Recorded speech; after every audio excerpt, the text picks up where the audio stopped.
नकली मद बंद निमंते दाबीपत्र।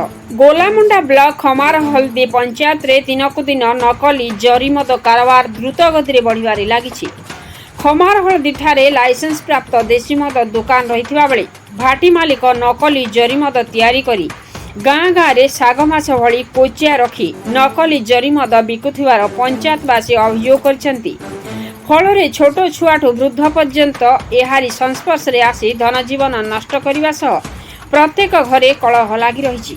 एभली अभियोग आनी खमार हलदी ठारे थिबा देशी मद भाटी मालिक विरोध में कार्यानुष्ठान करने नहीं कलाहांडी अबकारी सुपरिटेडेंट को दाबीपत्र दि जाइछि।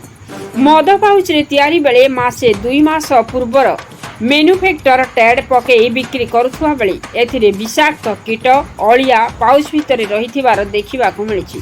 तेबे खोलाखोली भाव में लोकों जीवन सहित भाटी मालिक खेलुवा बेले अबकारी विभाग एप्रति दृष्टि किभली पड़ुनी बोली प्रश्न करने सह 7 दिन मध्य मद भाटी विरोध में कार्यानुष्ठान न्यान गले आगामी दिन में आंदोलन कराजियो बोली अंतरराष्ट्रीय मानवाधिकार रक्षक कार्यकर्ता हिमाद्री मेहर, रविंद्रनाथ सराफ, किशन शर्मा, भोजराज मंगराज प्रमुख चेतावनी देइछन्ति। मसीहा न्यूज सर्विस।